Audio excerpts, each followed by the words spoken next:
les enfants de la patrie, avec le peuple. Aujourd'hui, j'ai pas le moral. Ah. Il y a la psychiatrique et incestueuse Christine Dingo qui a encore déraillé en racontant que des conneries et qu'on va plus retrouver sur cette émission poubelle la saison prochaine. Enfin une bonne nouvelle. Vous la connaissez pas? Mais si, celle qui squatte dans l'émission de Ruquier à la gauchiasse à nos frais, la juive communautariste de On n'est pas couché, qui vomit ce logoré gauchiste en permanence, et puis des crises de nerfs quand elle est remise à sa place. Voici un florilège du portrait de cette cinglée. Alors, qui est Christine Angot d'abord? Alors, Christine Angot, c'est la fille de Rachel Schwartz. Rachel Schwartz, c'est une femme d'origine juive qui a épousé en 1950, au début des années 50, un certain Pierre Angot, un gros bourgeois parisien catholique. Voilà. Tête de François Fillon. Pourquoi vous Christine Angot, on va le laisser répondre pour que vous puissiez intervenir ensuite. Allez-y, François. De quel droit vous me condamnez? Parce que les gens, il y a trop de petits enfants qui parlent pas bien français, le niveau de l'école baisse, donc les gens sont... Mais c'est la réalité. Arrêtez, c'est la réalité. Le problème, c'est qu'apparemment, les romans de Christine ont montré par la suite que le père, bon, il était certes généreux niveau logement, mais enfin, il était un peu généreux également au niveau sexualité, et puis il disjonctait un petit peu au niveau du chapeau de la raison. De quel droit vous estimez que l'emploi de mon épouse était illégal et qu'il était indécent? De quel droit? Je ne vous dis pas que je vous Attendez, condamne. il vous explique, madame. Je vous dis c'est que trop, je laissez-le répondre. c'est la réalité. C'est pas un discours, c'est la réalité. C'est comme ça. Regardez avec les gens. Les Zemmour, ils vont apprendre le français. Donc apparemment, le père, il était peut-être très intelligent en affaires, mais le chapeau de la raison sexuelle, ça passait pas très bien, et il aurait commis le crime des crimes au carré, c'est-à-dire le tabou des tabous, l'inceste, et puis en plus par les voies les plus interdites qui soient, en demandant à sa fille de lui dire c'est bon papa, et de manger des clémentines sur son sexe. Alors Écoutez, C'est pas parce qu'un journal a décidé de m'accuser que je suis coupable et moi je ne le suis pas. Très bien. Vous parliez de votre bracelet, moi j'ai rendu les costumes. Voilà. les gens, mais ce que vous avez un discours profondément raciste, c'est ce que pas du tout. C'est le fascisme. C'est le fascisme. Le fascisme, il vous aurait déjà coupé la tête. C'est et donc normalement ça arrive par sa propre volonté, et deux plus tard, le malheur de Christine, c'est qu'elle s'est fait dévoyer la clémentine ou l'abricot plutôt par papa, et beaucoup trop jeune, et ça traumatise. Alors fallait vraiment devant rien. Mais cette accusation, vraiment c'est devant rien. incroyable. Mais vous arrivez ici en procureur. Attendez, Les vous osez me traiter de malhonnête. Ah oui, je me traite de malhonnête. Ben moi alors. Vous savez pourquoi? Madame, Parce que vous savez ce que c'est le pompon de toute cette histoire. quoi? C'est le coup de Bérégovoy que vous nous avez fait tout à l'heure. Ça passe pas, monsieur. Ben moi madame, parle Ça pour moi. passe Pourquoi pas. Christine Angot, pourquoi? Vous avez des idées statistiques. Point par point. Mais les gens fuient la banlieue dès qu'il y a trop d'enfants d'immigrés, dès qu'il y a trop d'immigrés. C'est comme ça. C'est la réalité. Je dis pas que c'est bien, je dis pas que c'est mal, c'est la réalité. le problème, alors on saura jamais si elle eût été un bon écrivain si papa l'avait laissé tranquille. Bon, en tout cas là dans les faits, non, c'est pas un très très bon écrivain. Expliquez-vous. Pourquoi ça passe pas? Mais parce que là, il y a tous ces fans qui font ce qu'ils veulent. Mais le coup de Bérégovoy, monsieur, ça choque les gens. Ma question, si j'en ai une, elle est la suivante. Est-ce que vous nous faites un chantage au suicide? Elle provoque même dans son milieu, qui est quand même plutôt assez communautaire et qui devrait se tenir les coudes, elle provoque incrédulité et réprobation. Dans le petit milieu littéraire parisien, je veux dire, personne ne lit Christine Angot. C'est triste. Oh, vous me faites de la peine. Regardez, voilà. Ben, moi, vous m'en faites pas. Il est blessé? Oui, absolument. Il est blessé, monsieur. Absolument. Non, s'il vous plaît. Mais bon, alors à chaque fois, les critiques se moquent d'elle, la pauvre. Alors, je cite Télérama, écriture sans distance. Pourtant, Télérama, quand c'est comme ça, amoral, transgressif et sexuellement provoquant, il devrait au contraire marcher avec. Mais non. C'est un débat ici. C'est une enceinte où on débat tranquillement. Donc, que vous applaudissiez, c'est limite. Mais s'il vous plaît, pas d'invective à l'égard des invités. Écriture sans distance, privée d'intensité, pas de prise sur le réel, effleure les choses sans jamais s'en emparer, sans ouvrir à aucune vérité sur l'expérience amoureuse et humaine, plate et banale compilation de dialogues insignifiants. Bon, en gros, ils disent qu'elle est bête et qu'elle n'a aucun talent, mais ça, on s'en était aperçu. Écoutez, en tout cas, moi, ce que je peux vous dire, c'est que moi, je suis à l'intérieur de l'écran. Mais je peux vous dire que de l'autre côté de l'écran, voyez, les gens, ils sont dans le même état que moi. Christine Angot, c'est celle qui s'est tapée Doc Gynéco, voilà. C'est celle qui trouvait très transgressif dans les années 2000 de sortir avec un métis des quartiers, comme elle l'appelait. Eh bien, on verra, madame, ce que diront les Français au moment de l'élection. On verra. Parce que c'est là que les choses vont se passer. Vous nous avez parlé de François Hollande tout à l'heure. Le coiffeur de François Hollande, ça vous a pas choqué, naturellement. Écoutez. Ça vous a pas choqué. Et lui, comme il était déjà un petit peu... il commençait à voir le début du trou noir, un mauvais jeu de mots, il commençait à voir le début de la pente. Il a trouvé ça effectivement intéressant d'aller plutôt chercher de la bourgeoise que de la fan émourachée de chanteurs de hip-hop de banlieue. Et puis bon, il a réécrit un petit peu l'histoire en disant oui, c'est comme ça qu'elle nourrit son art, elle mange ses amants. François Hollande n'est pas mis en examen. Ah, non, on est tous les deux ici à être mis en examen. Absolument, mais moi, c'est parce que je dis la vérité quand j'écris, Moi aussi, figurez-vous. moi aussi, je dis la vérité, madame. Voyez, Ah, vous voyez, ça n'a rien à voir. Voilà. Ah non, ça n'a rien à voir. Il y a des mises en examen qui n'ont rien à voir. Bon, en réalité, il a fallu lui faire un procès parce qu'il s'est rendu compte que dans son livre suivant, en fait, elle racontait toutes ses histoires de cul et tous ses fantasmes avec son mec précédent. Quand je pense qu'il y a des gens qui le croient, Eh ben, c'est dingue. Christine Angot, vous avez quelque chose à ajouter? Non, c'est bon là, ça va. Ça m'intéresse pas. Je crois que ça suffit aussi. Une certaine Élise Bidois, donc l'ex-femme du mec apparemment actuel d'Angot, lui a fait 2 procès, coup sur coup. Elle a gagné 2 fois, elle a tenté de se suicider. Bon, Non, vraiment, vous êtes pas de gens avec qui on peut pas. Vous voyez, c'est déjà tellement difficile de parler, tellement difficile. Vous savez, c'est pour ça que c'est à ça que ça sert la littérature, parce qu'on peut pas parler avec des gens comme vous. Ah, vous avez pu Alors parler. heureusement. Vous avez pu parler. Non, ça s'appelle pas parler, ça. à un moment, elle a demandé à Christine pourquoi est-ce elle lui en voulait autant. À la limite, qu'est-ce que je t'ai fait? Je t'ai rien fait. Bon, alors Christine a répondu, mon ambition c'est d'être ingérable. Ça s'appelle comment essayez de dialoguer. On marche comme ça tout d'un coup sur la vie d'un homme, sur 30 années de vie Mais publique. arrêtez. Vous me marchez dessus. Mais vous sans arrêtez, aucune c'est vergogne, sans Moi, je vous le marche moindre dessus. doute. C'est Sans moi le moindre qui vous marche doute. Vous pourriez au dessus. moins avoir un doute. Vous pourriez au moins avoir un doute, non? On l'a vu effectivement samedi sur France 2, elle est assez ingérable. Alors c'est une ambition c'est une noble ambition qu'elle a remplie. Alors pour vous donner un autre exemple anecdotique de ce qu'est Christine Angot, quand vous l'invitez au restaurant, alors moi je ne saurais pas parce qu'a priori je suis pas candidat, même si je sais qu'elle a un petit faible pour les métis, mais elle demande qu'on lui serve les ingrédients du plat à part et c'est elle qui les met dans son assiette façon de garder le contrôle. Voilà. Vous êtes sûr comme ça? Vous êtes sûr? Vous avez lu le journal? Vous êtes sûr? C'est vrai, vous Il est avez une coupable. bonne tête en Il est fait. coupable. Ouais, je suis sûre, vous avez une bonne tête. Merci Christine Angot. Car il faut être ambassadeur aujourd'hui d'une communauté opprimée pour dépasser le niveau de bruit ambiant, se faire entendre à la télévision française quand on n'a pas forcément d'autres talents. Voilà. Merci. Vous savez pourquoi En tout il m'a cas. fait venir? Il m'a fait venir parce que ce que je viens de vous dire, eux ils peuvent pas le dire. Bref, Christine Dingo, on va l'appeler comme ça, a encore persisté dans son obsession, la souffrance des Juifs. Une souffrance qui ne peut être comparée et qui doit être sacralisée au-dessus du monde entier, de l'univers, voire même au-delà des galaxies lointaines.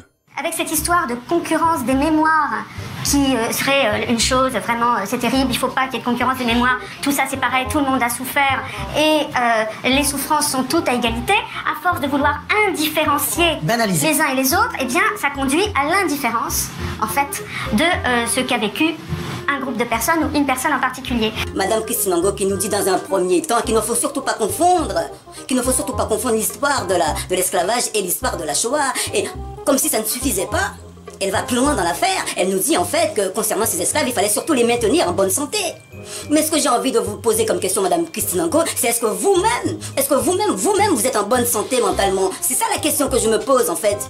Et là, par exemple, on l'a rappelé tout à l'heure avec Gillette Kolinka en parlant de camps de concentration ou de camps d'extermination. Donc qu'est-ce que ça fait? Ça met l'accent sur le fait que le but avec les Juifs pendant la guerre, ça a bien été de les exterminer, c'est-à-dire de les tuer. Et ça introduit par exemple une différence fondamentale alors qu'on veut confondre avec par exemple l'esclavage et l'esclavage des Noirs, envoyés aux États-Unis, etc., ou ailleurs, où c'était exactement le contraire. C'est-à-dire l'idée, c'était au contraire qu'ils soient en pleine forme. Qu'ils soient en bonne santé, bien Qu'ils sûr. soient en bonne santé pour pouvoir Travailler les au maximum, vendre ouais. et pour qu'ils soient commercialisables.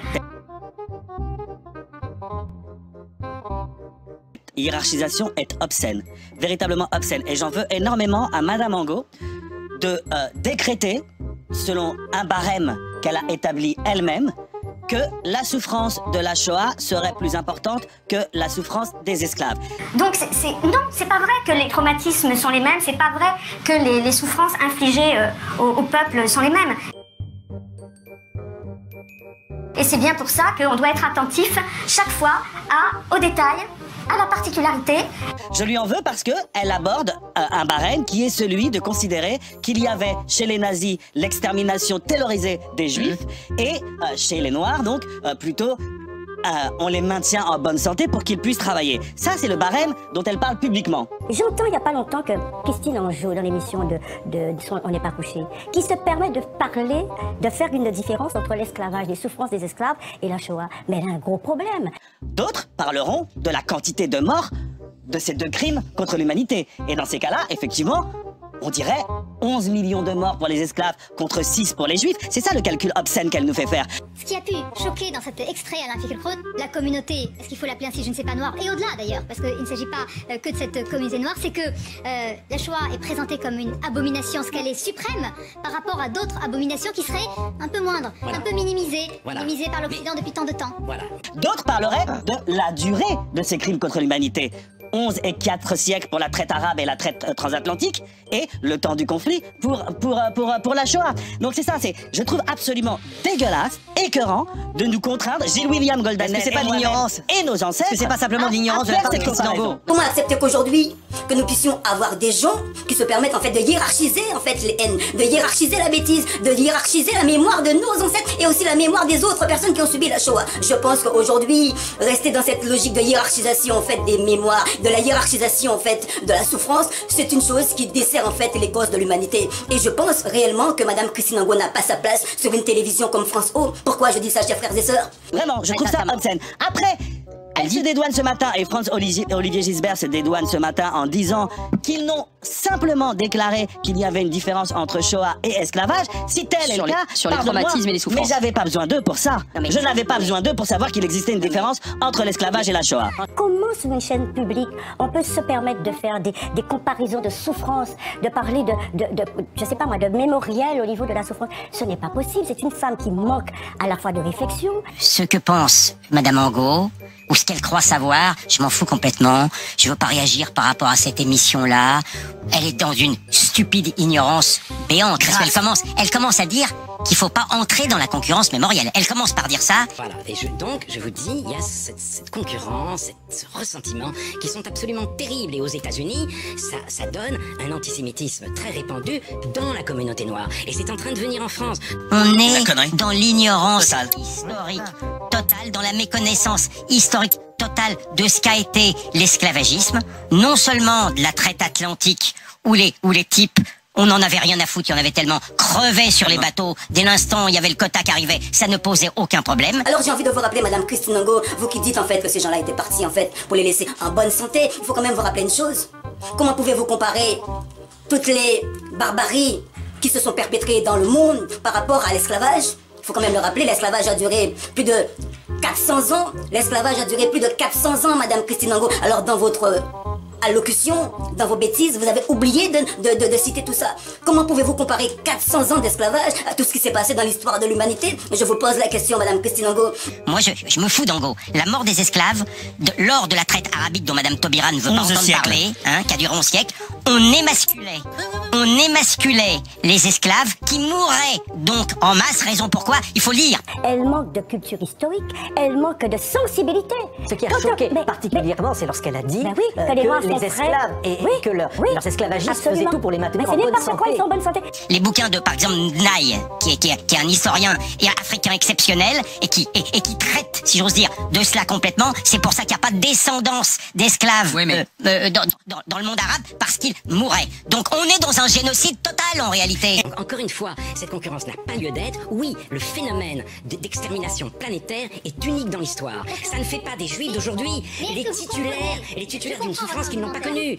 Alors qu'on veut confondre avec par exemple l'esclavage et l'esclavage des Noirs envoyé aux États-Unis, etc.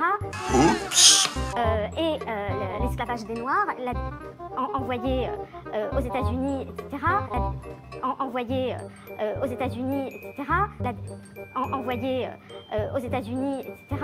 C'est que tous ces gens que vous avez méprisés là, tous ces médias qui sont en train de nous insulter, ils ont choisi leur camp. Leur camp, c'est de dire que nous allons tout faire pour créer l'indignation sélective, qui est de dire que bon, la communauté juive, surtout, pas touche. Parce que en fait, la pire en fait des indignations qu'il faut combattre, c'est la Shoah. Mais par contre, concernant les questions de l'esclavage, eh bien eux, ils n'en ont rien à foutre. Est-ce que vous pensez que les Noirs qui sont enchaînés, qui sont dans les champs, en train de travailler, meurtris, torturés, une chaîne au cou, une chaîne aux pieds, frappés, tout ça pour l'économie, c'est ça aussi l'esclavage. L'esclavage, c'est un crime de l'humanité. Il faut dire et répéter que l'esclavage, toutes les formes d'esclavage, l'esclavage en Afrique, qui était très répandu quand les Européens sont arrivés, l'esclavage européen, les traites négrières musulmanes, toutes les formes d'esclavage sont abominables.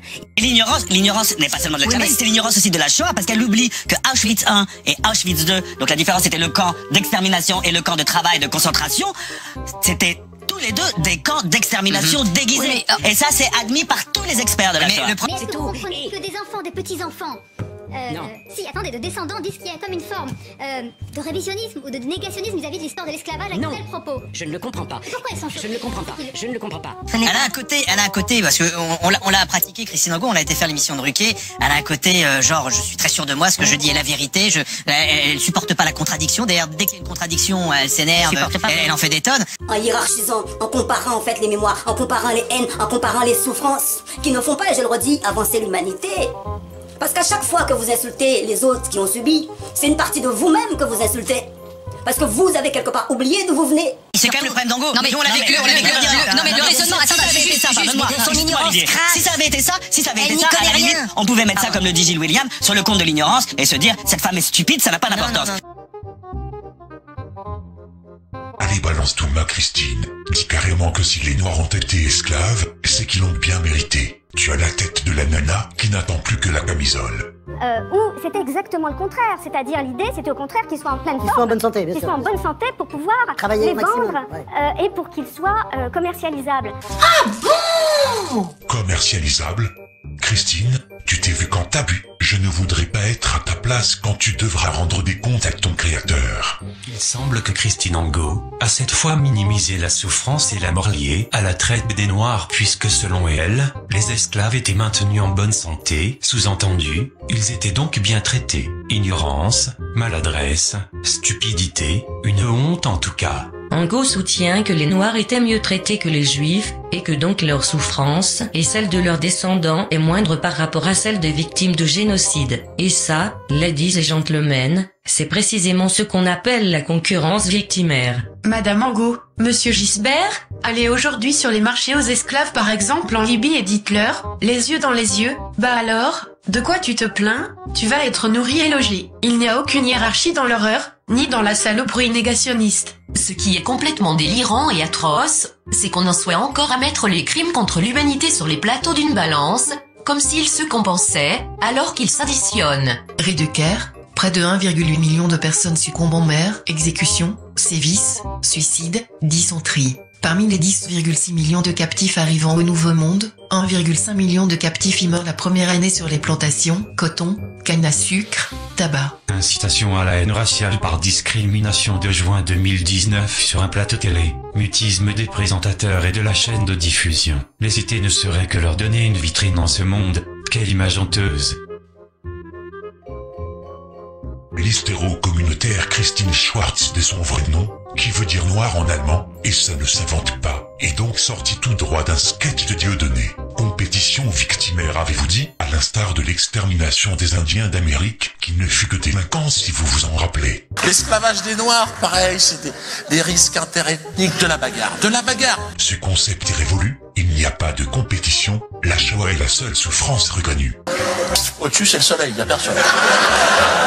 L'esclavage des Blacks, une sorte de pôle emploi selon la chroniqueuse du service public. Donc voilà, on ne mélange pas les torchons avec les serviettes. Que la communauté, dirigeant entre autres les médias, soit victimaire, c'est logique. Quant au reste de l'humanité ayant subi les pires atrocités, c'est beaucoup moins à prendre en considération. Les uns sont des humains au sens noble du terme, les autres, des bestiaux, selon la religion bien sûr. Après ça, on tire l'échelle. Mais comme d'habitude, il ne se passera rien. Dans un texte envoyé mardi à l'AFP, via son éditeur, Christine Angot a dit regretter de ne pas avoir réussi à se faire comprendre, de n'avoir pas su trouver les mots, et d'avoir blessé par ses propos.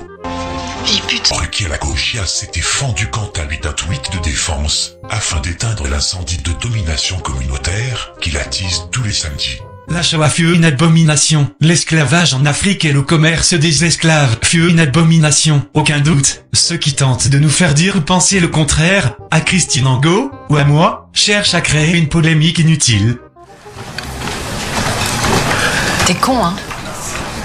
C'est fou ce que t'es con. Et puis oser dire que la seule volonté par rapport aux Juifs, c'était de les exterminer uniquement, et non d'en utiliser parmi les plus viables d'entre eux pour pouvoir bosser comme des esclaves dans les camps de concentration, on voit bien l'ignorance et la distorsion de réalité de cette folle. Que vous saviez que pendant la Seconde Guerre mondiale, dans les camps de concentration et d'extermination, il existait ce qu'on appelait les capots. Les capots, c'était des prisonniers juifs qui avaient pour besogne de surveiller, ou plutôt de tabasser, les autres prisonniers juifs à la place des nazis. Et s'ils le faisaient, les capots avaient droit à un traitement de faveur. Ils n'étaient pas forcés à travailler, ils n'étaient pas battus systématiquement, ils avaient droit à plus de nourriture, parfois des cigarettes, et ils avaient des chambres pour eux. Et donc si on suit votre logique, simplement parce que certains ont eu droit à un meilleur traitement, cela signifie que tout ce qui s'est passé n'était pas si grave. J'ignore si les négriers soignaient leurs esclaves. En tout cas, je doute fort qu'il ait eu des hôpitaux pour esclaves.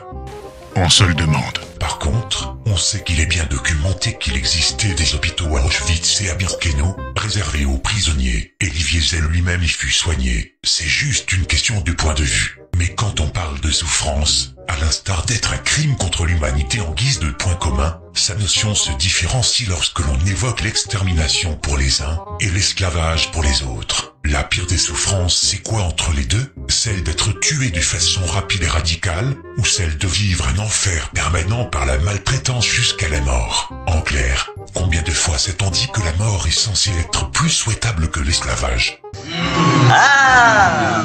Du coup, les bases de la géopolitique, de la politique, de l'idéologie, de la littérature, de l'enseignement et de l'histoire passée, présent et future sont les suivantes. Les Juifs, les victimes éternelles. Les Noirs, victimes éternelles, mais moins. Les Gris blancs, coupables éternels. Et les musulmans, variables d'ajustement. Ainsi soit-il, Amen. Amen.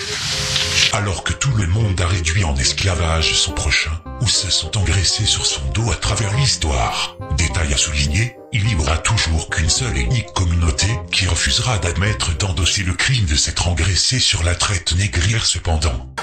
J'ai ma petite idée. Mais non. Mais en parallèle, vous n'êtes pas demandé une chose, l'émission est enregistrée avant de passer à la télé, si je ne me trompe pas. Pourquoi ne pas la voir sucrée tout simplement, si on savait bien ce qui allait se passer en conséquence? La voilà!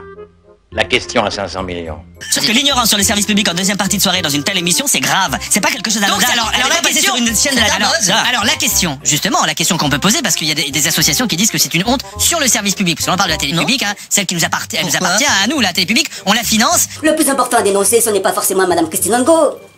Mais aussi c'est pour moi déjà de 1, tous les médias en fait qui laissent propager ce genre d'insultes en fait. Parce que sans la complicité de ces médias, Madame Christine Angot n'aurait jamais pu dire tout ce qu'elle a déballé en fait là aujourd'hui.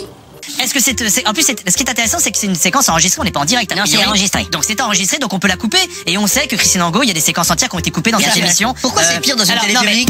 Pourquoi on a laissé cette séquence? Pourquoi on a laissé cette séquence? C'est la base. Cela veut dire que quoi? Nous avons un problème avec les institutions, nous avons un problème aussi avec les médias qui laissent proférer en fait ce genre d'insultes en fait, qui font un véritable déshonneur en fait concernant la mémoire de nos aïeux. Et j'estime que ça c'est totalement inacceptable. Oui, il faut le dire, chers frères et sœurs.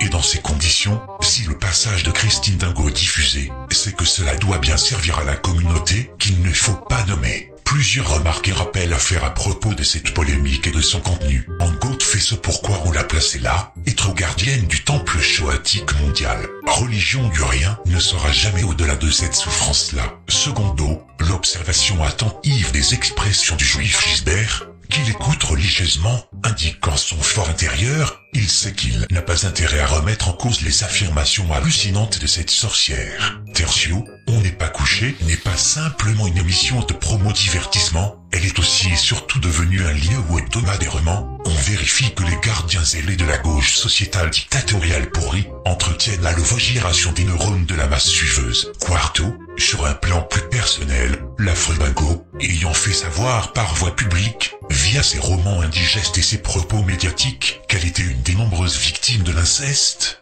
tout son édifice psychique s'est construit sur le mode de pensée victimaire. Il était donc parfaitement logique et habile pour les maîtres de la religion shoatique indiscutable de placer un tel pion dans l'espace médiatique tendance. Elle défend avant tout son propre statut de victime, et l'extension de la victimisation se fait donc logiquement sur tout le reste de la jouée victimie perpétuelle. Et il semble évident que la minorité qui veut imposer la Shoah comme l'événement majeur de tous les temps, a tout intérêt à entretenir un antisémitisme supposé croissant partout. C'est la seule façon pour eux d'empêcher toute remise en cause de leur stratégie unique d'emprise sur les esprits. Et pourtant, en dernier point, je dirais qu'il est hallucinant que la révision, au sens de la fonction naturelle de tout historien, de l'histoire des camps, soit interdite. cette pratique relève tout simplement des régimes dictatoriaux. Et c'est tout cela qui est réellement inquiétant et grave en France en particulier, mais partout ailleurs, où cette manœuvre dégueulasse se répand au détriment, bien entendu, des juifs eux-mêmes. Il ne fait aucun doute que cette cinglée vit dans une bulle idéologique massive qui lui verrouille tout accès à la réalité ambiante, en particulier les tensions ethniques et raciales qui parcourent les sociétés occidentales et à l'histoire. Cette bulle peut se comparer à une espèce d'autisme socio-culturel. En fait, je crois qu'il faut remercier Foldingo, car elle montre concrètement le 2 poids 2 mesures qui existe actuellement en France. C'est vrai que le but de la manœuvre, c'était de garder en bonne forme les esclaves, afin qu'ils n'aient pas froid pendant le voyage, on les serrait les uns contre les autres. De plus, le voyage était gratis et la bouffe aussi. Un de ces jours, on demandera aux descendants de rembourser tous ces frais. Après les bienfaits de la colonisation, voici les bienfaits de l'esclavage. Abonnez-vous en masse sur cette chaîne tout en n'oubliant pas de valider la petite cloche. Partagez au maximum sur Facebook et Twitter. Et réfugiez-vous sur VK, le Facebook russe, ainsi que sur Discord. Tout va bien dans le meilleur des mondes, d'autres déclarations suivront. À très bientôt.